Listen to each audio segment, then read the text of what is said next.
अगर अभी बिहार से हैं और क्लास 10th में और 2026 में मैट्रिक एग्जाम देना है तो यह वीडियो आपके लिए बहुत खास होगा और रामबाण होगा। हमको उम्मीद है वीडियो पाए हो तो पढ़ने के लिए दृष्टि से ही आएंगे और अंतिम तक बने रहिएगा ताकि हर क्वेश्चन को आपको बेहतरीन तरीके से समझा के जाए।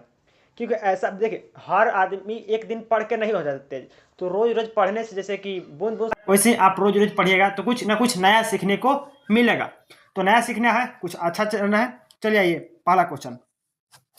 पहला बोला कि इटली एवं जर्मनी के एकीकरण के विभेद निम्नलिखित में क्या है। तो विभेद जो है क्या है, इंग्लैंड है, रूस है, ऑस्ट्रेलिया है, फ्रांस है, क्या है भाई। तो इटली के विभेद के जो कारण बना था, सबसे बड़ी कारण कौन था, ऑस्ट्रेलिया था। कौन था, Australia. Option number C Australia. ठीक है, इसका फ्री आपको पीडीएफ कहाँ मिलेगा। तो जैसे आप चैनल को सब्सक्राइब कीजिए, सब्सक्राइब तो जरूर करिएगा, सब्सक्राइब कीजिए, वहां आपको मिलेगा व्हाट्सअप का लिंक, जाइए वहां से और कमेंट कीजिए, आपको फ्री आपको पीडीएफ देंगे। ठीक है, हर रोज पीडीएफ मिलता है, हर रोज हर बंदे को मिलता है। जितना आप लोग ऑनलाइन पढ़ते हैं उतना ऑफलाइन भी पढ़ते हैं, उन लोग को भी मिलता है। तो चैनल को सब्सक्राइब जरूर करिएगा। चलिए आ जाइए आगे। दूसरा नंबर बोला है काउंटर काबूर को विक्टर एनुइस में ने किस पद को नियुक्त किया था। बस काउंटर काबूर को जो विक्टोरिया की रानी थी मतलब इंग्लैंड की, उन्होंने किस पद को काउंटर काबूर को नियुक्त किया था। तो कौन सा था, सेनापति बनाए थे, फ्रांस के राजदूत बनाए थे, प्रधानमंत्री, गृह मंत्री, क्या बनाया था। तो वहां की जो विक्टोरिया थी किसे बनाया था, प्रधानमंत्री बनाई थी। किसको, काउंटर काबूर को। काउंटर काबूर क्या बनाई थी, प्रधानमंत्री बनाई थी वहां की। ठीक है, ऑप्शन नंबर सी बिल्कुल राइट होगा। चलिए आगे ये तीसरा नंबर, रूस में जार का अर्थ क्या होता है। तो रूस जो होता है, रूस में जो जार होता है उसका जार का मतलब क्या होता है, पानी पीने का बोतल, पीने का बर्तन जो होता है उसको, या पानी रखने की मिट्टी का पात्र। रूस का सम्राट, रूस का समापत। तो क्या बोलते हैं, अगर जगह रूस में जो जार का मतलब होता है रूस का सम्राट होता है। क्या होता है, रूस का सम्राट। जैसे भारत का सम्राट मतलब कि प्रधानमंत्री नरेंद्र मोदी, तो उनको हम क्या कहेंगे, भारत के सम्राट कहेंगे। वैसे ही होता है रूस के सम्राट को क्या बोलते हैं, रूस का जार बोलता है। ठीक है, बिल्कुल ऑप्शन नंबर, रूस में जार का मतलब होता है रूस का सम्राट। ऑप्शन नंबर सी बिल्कुल राइट होगा। चलिए आगे चलिए, आगे चौथा नंबर से देखिए, बोला हिंद चिन्ह में पहुंचने वाला प्रथम व्यापारी कौन थे। तो हिंद चिन्ह पहुंचने वाला प्रथम व्यापारी जो था कौन था, ब्रिटिश था, फ्रांसी था, पुर्तगाली था या डच था। कौन था, तो पुर्तगाली था। कौन था, पुर्तगाली। वास्को डी गामा जो आया था, वास्को डी गामा, हाँ, जो समुद्र के मार्ग से आया था तो भारत की खोज किया था। तो वो जो सबसे पहले वो व्यापारी की दृष्टि से आया था। क्या आया था, व्यापारी की दृष्टि से। 1400 कुछ ईस्वी में, 96 में आया था कुछ, हाँ यही 1496 में। तो जब उस टाइम आया तो वो व्यापार करने आया था। तो बोला कि हम सब भारत की खोज किया, भारत की खोज नहीं किया था, उसने समुद्री मार्ग खोज किया था। ठीक है, तो Vasco da Gama, option number C पुर्तगाली था वो। ठीक है, कहाँ का था, पुर्तगाल का, वास्को डी गामा। चलिए आगे देखिए, पांचवा नंबर, असहयोग आंदोलन का प्रस्ताव कांग्रेस के किस अधिवेशन में पारित हुआ था। तो असहयोग आंदोलन का प्रस्ताव कांग्रेस के किस अधिवेशन में पारित किया गया था। ठीक है, सितंबर 1920 कलकत्ता को, अक्टूबर 1920 अहमदाबाद को, नवंबर 1920 फैजरपुर में, या दिसंबर 1920 नागपुर में। तो जो कहाँ आंदोलन, सहयोग आंदोलन के जो प्रस्ताव मिला था, कहाँ मिला था और कब मिला था, यह बहुत इंपॉर्टेंट है और बहुत ज्यादा इंपॉर्टेंट है। तो सितंबर 1920 कोलकाता, अब कोलकाता था, पहले कलकत्ता था, अब क्या हुआ, कोलकाता हो गया। ठीक है, तो सितंबर 1920 कोलकाता असहयोग आंदोलन का प्रस्ताव दिया गया था। ठीक है, पांचवा का ए नंबर। छठा नंबर देखिए, राष्ट्रीय स्वयंसेवक संघ की स्थापना कब हुई थी। तो राष्ट्रीय स्वयंसेवक संघ की जो स्थापना हुआ था कब हुआ था, 1923, 1925, 1928 या 1929। आंसर देखने से कोई मतलब नहीं है, उससे कोई दिक्कत नहीं, आप पढ़ना सीखिए, कुछ नया सीखना सीखिए। ये ऑब्जेक्टिव बहुत खास है, आपको हम बोलते हैं 2026 में बहुत बढ़िया रिजल्ट देखा जाएगा ये ऑब्जेक्टिव। ठीक है, तो क्या होगा, 1925, ऑप्शन नंबर बी बिल्कुल राइट होगा। अंतिम तक बने रहिएगा। चलिए 7 नंबर क्वेश्चन देखिए क्या कर रहा है, बोला इंग्लैंड में सभी स्त्री एवं पुरुषों को वयस्क मताधिकार कब प्राप्त हुआ। मतलब वोट देने का जो अधिकार था कब प्राप्त हुआ। तो इंग्लैंड भी वोट मतलब कि क्या बोलते हैं, एक राज्य वाला देश था, नहीं था, वो स्वतंत्रता अब बनाया गया है फिलहाल में। तो कब बना था, 1838 में, 1881 में, 1918 में, 1932 में। तो कब बना था, 1918 में। मतलब 1918 में उसको मतलब कि मत देने का अधिकार, वोट देने का अधिकार प्राप्त हो गया था। ठीक है, 1918, ऑप्शन नंबर सी बिल्कुल राइट। ठीक है, चलिए आगे 8 नंबर बोला गदर पार्टी की स्थापना किसने और कब की थी। तो गदर जो पार्टी है उसकी स्थापना कब कौन किया था। गुद गुरद दयाल सिंह 1916, चंद्रशेखर आजाद 1920, लाला लाजपत हरदयाल लाला हरदयाल 1913 या सोहन सिंह बाखना 1918 में। तो कब किए थे लाला हरदयाल जो 1913 में किए थे।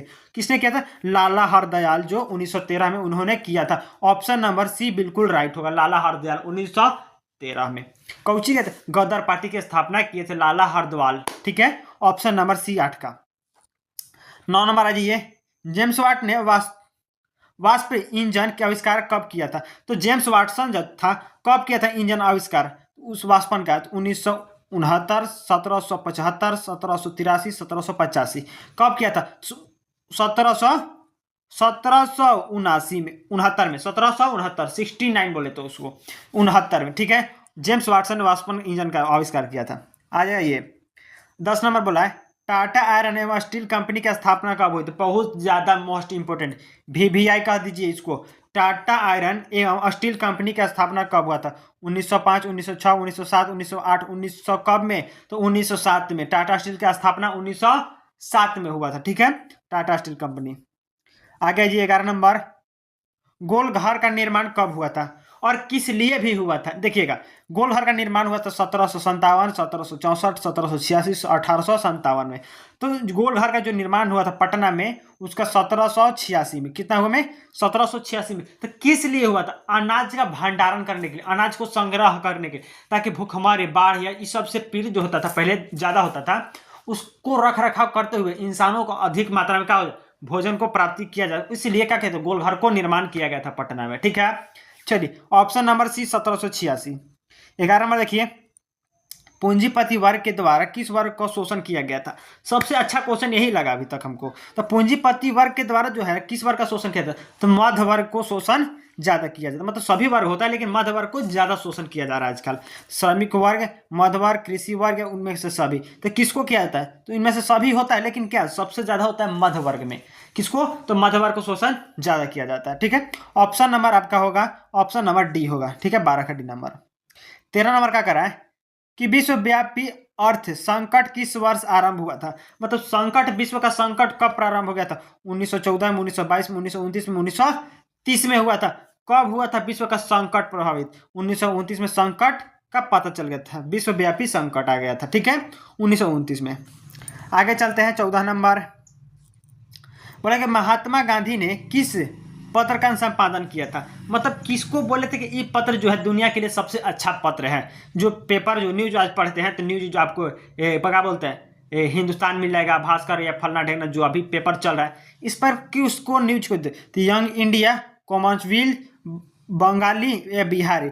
तो उन्होंने यंग इंडिया को प्रस्ताव दिया था। किसको दिया था, यंग इंडिया को प्रस्तावित किया था और पत्र को सम्मान किया था। ठीक है, तो ऑप्शन नंबर ए 14 का कौन है, यंग इंडिया है।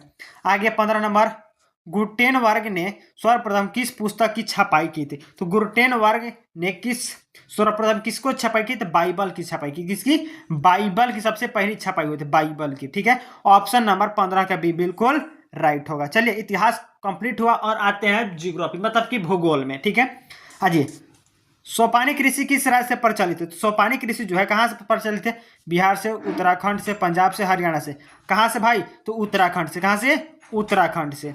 पहला का बी नंबर। ठीक है, तीसरा नंबर देखिए, मृदा का विस्तार निम्न में से कहाँ है। तो मृदा का जो विस्तार है निम्न में से कहाँ है, उत्तर प्रदेश में, राजस्थान में, कर्नाटक में, पंजाब में। कहाँ है, तो राजस्थान में। मतलब राजस्थान में जो है कि बलभीस माटी इतना ज्यादा है उसका विस्तार ज्यादा मात्रा में। तो ऑप्शन नंबर होगा बी बिल्कुल राजस्थान। दूसरा का आइए, तीसरा नंबर आइए, बोला कि बिहार में कितने प्रतिशत भौगोलिक क्षेत्र वन का फैलाव है। कितना प्रतिशत, मैक्सिमम 7% ही भौगोलिक क्षेत्र है पूरे बिहार में। मतलब जितना भी कैमूर पहाड़ी अदर कोई पहाड़ी भी है उसको जंगल में कन्वर्ट किया जाए तो उसका बिहार का कुल 7% ही है जो कि कम मात्रा में, और इसके कटाई बहुत ज़्यादा तेजी से बढ़ रहा है। तो बिहार के लड़का जो अभी पढ़ रहा है न्यूज, इसको जानना बहुत जरूरी है। मैक्सिमम बिहार में 7% ही है जो कि जंगल है। ठीक है, आइए चौथा नंबर, भारत के किस राज्य में वन का सबसे अधिक विस्तार है? बहुत मस्त क्वेश्चन है। भारत में वन का जो विस्तार है जंगल का, वो सबसे ज्यादा किस राज्य में है?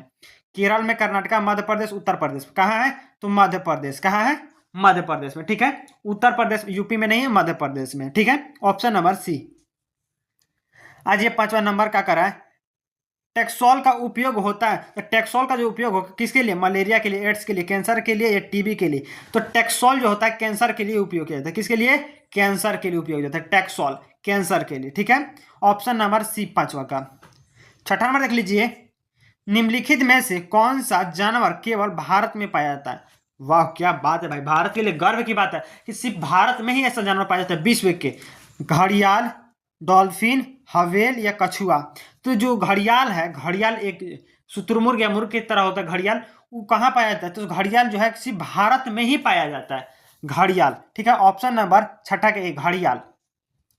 आज ये 7 नंबर आ रहा है कि किस खनिज को उद्योगों की जननी कहा जाता है? तो किस खनिज को उद्योग की जननी कहा जाता है? मतलब भारत में सबसे बेसी मात्रा में जो पाया जाता है वो होता है लोहा। क्या होता है? लोहा। तो लोहा को हम कहते हैं कोई जननी कहा जाता है, कोई चीज का खनिज का जननी है लोहा। ठीक है, ऑप्शन नंबर बी होगा, ऑप्शन नंबर बी होगा लोहा। आज 8 नंबर आज ये, भारत का सबसे बड़ा लौह अयस्क उत्पादक कौन सा राज्य है? भारत का सबसे बड़ा लौह अयस्क उत्पादन राज्य कौन सा है? कर्नाटका, उड़ीसा, झारखंड, गोवा। कहाँ है भाई? तो कर्नाटका है। कहाँ है? कर्नाटका है। 8वां का ए नंबर कर्नाटका। ठीक है, ऑप्शन नंबर ए। चलिए, अगर अभी तक चैनल को सब्सक्राइब नहीं किया तो चैनल को सब्सक्राइब कीजिए, अपने दोस्तों के पास शेयर कीजिए। पीडीएफ के लिए हम बताएं कि जैसे ही चैनल को सब्सक्राइब कीजिए तो आपको व्हाट्सअप लिंक मिलेगा, वहां कमेंट कीजिए, आपको पीडीएफ हर रोज अपलोड किया जाता है, हर रोज आपको मिल जाएगा। ठीक है, चलिए आ जाइए आगे। आइए 9 नंबर, बोले सीमेंट उद्योग का सबसे प्रमुख कच्चा माल क्या है? तो कच्चा जो माल होता है चूना पत्थर होता है। क्या होता है? चूना पत्थर में जो है तो चूना पत्थर कैमूर के पहाड़ियों में सबसे ज्यादा पाया जाता है चूना पत्थर, इसीलिए उसका उपयोग किया जाता है। अब जैसे कि बिहार के रोहतास जिला में आ जाइए, तो रोहतास के जस्ट नजदीक बकनौरा के आसपास में एगो पहाड़ी पड़ता है, उस पहाड़ी पर चूना पत्थर पाए थे, इसलिए वहां के जो होता है डालमिया फैक्ट्री वगैरह है, कैल्शियम पहले चलाती है, उसमें क्या बनता है? सीमेंट बनता है। तो सीमेंट जो बनता है इसमें वो क्या होता है? वो यही पहाड़ी से बनता है, ज्यादा मात्रा में उपयोग किया जाता है। ठीक है, चलिए ऑप्शन नंबर ए बिल्कुल चूना पत्थर। आ जाइए 10 नंबर आ जाइए, निम्नलिखित में कौन सा उद्योग कृषि पर आधारित नहीं है? तो कृषि पर जो आधारित नहीं है कौन सा है? सूती वस्त्र उद्योग, सीमेंट उद्योग, चीनी उद्योग, जूट उद्योग। तो कौन जो कृषि से क्या बोलते हैं ये नहीं है? तो कृषि से उद्योग सीमेंट में आता है क्या? सीमेंट कृषि से, कृषि के धान काट के बनता है? बिल्कुल नहीं। कौन चीज से बनता है? पत्थर से बनता है, कोयला से बनता है, पानी वगैरह से बनता है। तो जो सीमेंट बनता है कृषि में नहीं आता। तो ऑप्शन नंबर बी बिल्कुल राइट होगा 10 का। 12 नंबर आ जाइए, कह भारत में सबसे पुराना रेलवे स्टेशन कौन सा है? तो भारत में सबसे पुराना रेलवे स्टेशन को है हावड़ा रेलवे स्टेशन है, सॉरी मुंबई का। मुंबई का है, Mumbai. Option number C Mumbai. 12 में देखिए क्या कर रहा है, पूर्व मध्य रेलवे का मुख्यालय कहाँ है? तो पूर्व मध्य रेलवे का जो मुख्यालय है कहाँ है? हाजीपुर में। कहाँ भैया? हाजीपुर का तो नाम सुने ही होंगे, बिहार के होंगे तो हाजीपुर का नाम नहीं सुने, ऐसे बात नहीं है। चलिए हाजीपुर, 12 का बी नंबर हाजीपुर। 13 नंबर आ जाइए, कर बिहार की किस नदी को बिहार का शोक कहा जाता है? बिल्कुल कोसी नदी को बिहार का शोक कहा जाता है, कोसी नदी। ठीक है, बहुत ज्यादा इंपॉर्टेंट है, हर पर चीज पढ़ते रहिएगा। ठीक है, कोसी नदी को बिहार का शोक कहा जाता है। आज 14 नंबर, बेतिया कौन सा नगर बाढ़ से सबसे अधिक प्रभावित होता है? तो बेतिया में जो है कौन सा नगर है जो बाढ़ से सबसे अधिक प्रभावित होता है? बगड़ा, भितहा, नरकटियागंज या बेतिया शहर? तो बेतिया शहर में बेतिया जो सबसे ज्यादा नगर परेशान रहता है कौन चीज से? बाढ़ से। बाढ़ से जो सबसे ज्यादा प्रभावित है क्या है? बेतिया है। ठीक है, ऑप्शन नंबर डी। 15 नंबर ये क्या करा है, सुनामी किस स्थान पर आती है? सुनामी समुद्र स्थल पर आती है। कहाँ आती है? समुद्र स्थल पर। सुनामी समुद्र स्थल पर आती है। 15 का सी नंबर। आगे चलिए, आगे चलिए, आगे देखिए क्या करा है, बोला कि लोकतंत्र जनता के द्वारा और जनता के लिए शासन है, यह कथन किसका है? बहुत सबसे मस्त और वीवीआई क्वेश्चन है आपका, राजनीतिक मतलब पॉलिटिकल साइंस के लिए सबसे मोस्ट इंपोर्टेंट वीवीआई क्वेश्चन। अरस्तु ने कहा था, अमराहिम ने किया था, रूसो ने किया था, महात्मा गांधी ने। तो अमराहिम ने कहा था कि इस जो लोकतंत्र है जनता के लिए, जनता के द्वारा, जनता के खातिर बनाया गया है। तो किसने कहा था? अमराहिम ने कहा था। मोस्ट इंपोर्टेंट मारिएगा VVI, इसको याद रखिएगा। अमराहिम ने बोला था जनता के लिए, जनता के द्वारा, जनता के लिए बनाया गया शासन। ऑप्शन नंबर बी बिल्कुल राइट होगा। चलिए बी नंबर, दूसरा नंबर देखिए, भारत में सर्वोच्च न्यायालय का मुख्य न्यायाधीश नियुक्त कौन करता है? तो मुख्य नियुक्त कौन करता है? राष्ट्रपति करता है। कौन करता है? राष्ट्रपति करता है। ऑप्शन नंबर बी बिल्कुल राइट होगा, राष्ट्रपति। ठीक है। तीसरा नंबर, भारतीय संविधान की 8वीं अनुसूची में कितनी भाषाओं को शामिल किया गया है? तो भारतीय संविधान की 8वीं अनुसूची में कितनी भाषाओं को शामिल किया गया? 15, 22, 25, 28, कितने भाषा को? तो 22 भाषा को शामिल किया गया। 22 भाषा, मारिएगा रटारट 22 भाषा। चौथा नंबर देखिए, भारत में किस तरह के लोकतंत्र का व्यवस्था है? किस तरह का है? अप्रत्यक्ष लोकतंत्र है। क्या है? अप्रत्यक्ष लोकतंत्र है। मारिए, अप्रत्यक्ष लोकतंत्र है। बी नंबर चौथा का। पांचवा नंबर देख लीजिए, कह रहा है कि भारत में कहाँ महिलाओं के लिए आरक्षण की व्यवस्था है? तो आरक्षण की जो व्यवस्था है क्या है? पंचायती राज व्यवस्था में। क्या है? पंचायती राज व्यवस्था में 50% वोट देने का अधिकार है महिलाओं को। ये क्या है? पंचायती राज व्यवस्था। ठीक है। ऑप्शन नंबर सी पांचवा का। छठा नंबर देखिए, दल बदल कानून निम्नलिखित में से किस पर लागू होता है? तो दल बदल जो कानून है सदस्यों की, विधायकों पर, राष्ट्रपतियों पर, उपराष्ट्रपतियों, इन सभी पर, किस पर? सांसदों और विधायकों पर यह लागू होता है, दल बदल कानून। मतलब आप इस पार्टी से है तो उस पार्टी में जाइए, उस पार्टी से है उस पार्टी में, जैसे जानते हैं ना नीतीश कुमार के पलटू चाचा के नाम से जानते हैं, है ना? तो उन्हीं को दल बदल कानून के नाम से विधायकों और सांसदों को जाना जाता है। छठा का ए नंबर, बिहार के नीतीश कुमार पलटू चाचा के नाम से जाने जाते हैं। समझिएगा नहीं? हाँ, तो जानिए आगे। 7 नंबर देख लीजिए, बिहार में संपूर्ण क्रांति का नेतृत्व किसने किया था? तो बिहार में जो संपूर्ण क्रांति का नेतृत्व किए थे वो जयप्रकाश नारायण थे। क्या थे? जयप्रकाश नारायण। भारत के प्रथम राष्ट्रपति भी रह चुके जयप्रकाश नारायण, उससे पहले जो कि नेतृत्व किए थे छात्र आंदोलन में। ठीक है। तो बिहार का संपूर्ण नेतृत्व जयप्रकाश नारायण के अगुवाई में हुआ था। 7वां का सी नंबर। आ जाइए 8 नंबर, बोला बिहार में पंचायत राज स्वास्थ्य महिलाओं के लिए कितनी प्रतिशत सीट आरक्षित है? अभी तुरंत तो बोले 50%। कितने प्रतिशत? 50%। ऑप्शन नंबर सी 8वां का। 9वां देख लीजिए क्या कर रहा है, निम्नलिखित में कौन भारतीय किसान यूनियन का नेता था? तो कौन था भारतीय किसान यूनियन का नेता?